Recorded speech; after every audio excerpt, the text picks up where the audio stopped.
Who got this camera? Me. Yeah. Okay. It's then I will hold it. But do a little tiny bit things here. No, a little bit. Bye, bye.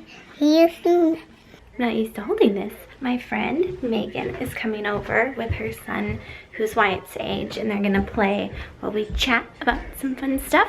So I'm really excited about that. Shane's taking footage today too, so we can mix it in. And I wanted to talk to you about a book I got from the library recently that I think you'll really enjoy. But first, I really need to finish my breakfast, which is just frozen blueberries and frozen bananas with water. It's really terrible lighting. We should light this place. I went to the library at the end of December and got this book called Rain, A Natural and Cultural History. It's by Cynthia Barnett. And I just love this book. And I had my husband read it too because I thought he would love this book. And I kind of got it as a joke because I need to improve my perception of rain and see it less as a detractor and more as just weather. That's a goal of mine, and so it's kind of funny, and my husband and I talked about it last Thursday about what rain is. The next day this happened. I got home from taking Kelly to school and pulled up Facebook. I was trying to find the live stream of the inauguration to watch, and multiple people on my newsfeed were saying even the sky weeps for America. And I thought that was so interesting that was the way that they interpreted it. Well, obviously they interpreted it to be based off of their feelings towards the inauguration. I was watching the live stream and then this happened. Mr. President, in the Bible, rain is a sign of God's blessing. And it started to rain, Mr. President, when you came to the platform.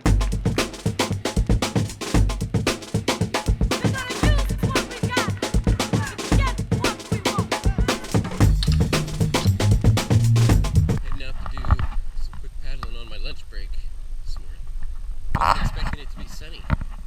It's one of the plus sides about not caring about what the weather is. You look at the forecast less, and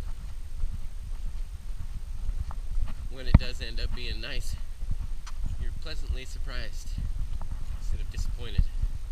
I'm pretty lucky that I live so close to the river. It's about a 5-minute walk down to the beach.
Friends are gone and Wyatt's napping upstairs.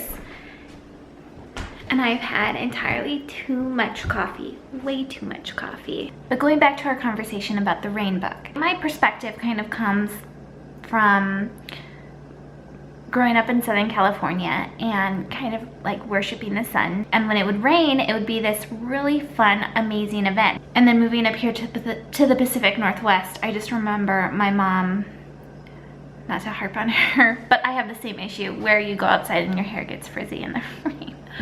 And so I kind of adopted the language of like, weather is gross. If it's raining, oh, it's gross outside today. And Shane does not like it when I say that. He always corrects me because he has a very different outlook on rain and what that does to his ability to be happy and to go out and do what he likes to do without like thinking twice about it. Well, I go out and paddleboard or dirt bike or ride bicycles or even skateboard in the rain because I want to enjoy myself. And I think it came from growing up dirt biking. That's what my family did. if it was raining, that was just like another challenge, you know. It made things a little harder, but it also made it more fun. It's funny because it rains a lot, but it seems like it never rains enough when I actually go to do stuff. Like it'll rain all day, and I'm actually excited now to go, you know, get in the rain and feel the rain, and I'm disappointed if it stops raining. So in the book, when she brings rain in parallel with the idea of climate change, and she says that unlike climate change, where a lot of people don't agree that it's influenced by humans, that we all agree and enjoy talking about rain if it rains outside. I do feel like rain means different things to different people. I'm working on making sure that I don't see rain as gross or sad. I just see it as weather. But the book talks about how civilizations have reacted to rain. For example, the author talks about the Aztecs. When they'd be in drought, they'd sacrifice young children. In medieval Europe, they were getting too much rain, and so they would kill witches who they thought conjured the rain. Settlers set off cannons to shake out the water from the sky. In Southern California in the early 1900s, I think it was, this man that sold one of the cities in California, I don't know if it was the city of Los Angeles, or if it was a county, or if it was a state, but the government has paid for people to change the weather. And it's not even just controlling the rain, it's controlling what's happened after it's rained. I love that book because it reflects so much about, or kind of validates, what Shane has been saying for the last year with his experience going on rivers. I love this topic of weather and whether or not you believe humans are involved in climate change in any way. Climate change is still happening. So what do we do about it? And when we do something about it, what's the reaction that will come of that? Who's that going to affect?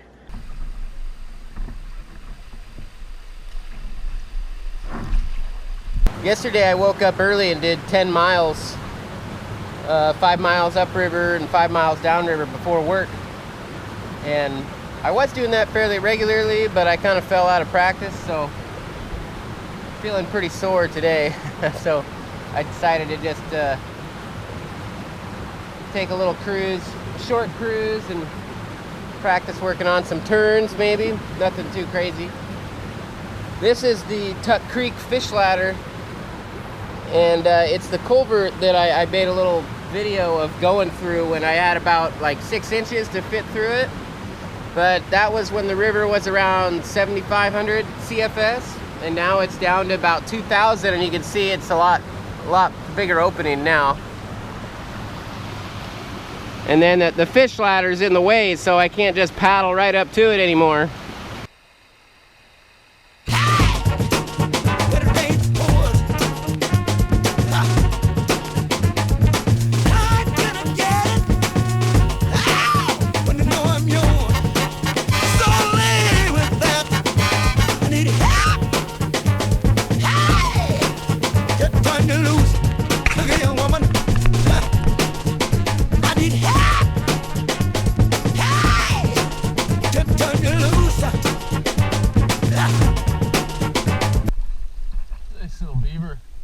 Beaver hole here.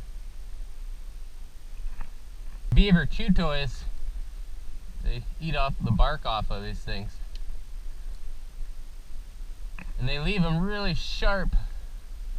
Definitely don't want to fall on one of those. Almost looks like a machete hacked it off. That's from a beaver.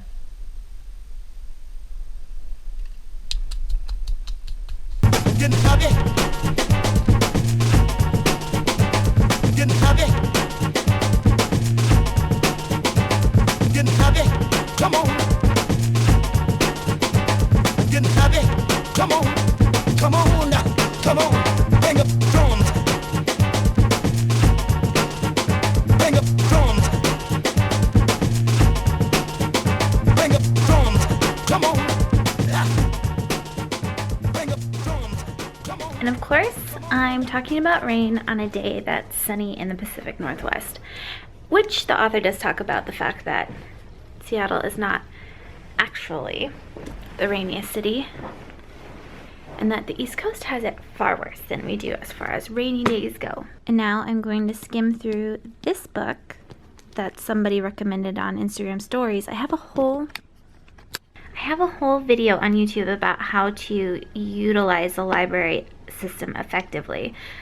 I feel like a lot of library systems have this where you could go online and put a hold on a book and it'll come. So anyway, I put this on hold and now I'm going to kind of skim through it. I'm going to get my play. Okay, let's go. You ready? Yeah. And then there was one. I have to work on putting Shane's shirts up on his website for sale.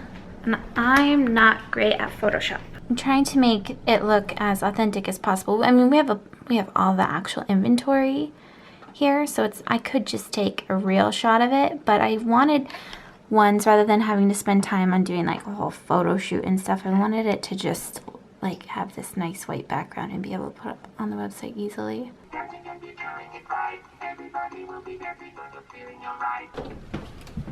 We just got back from Grammy's, and our parents stayed there for a while before we go. Bedtime!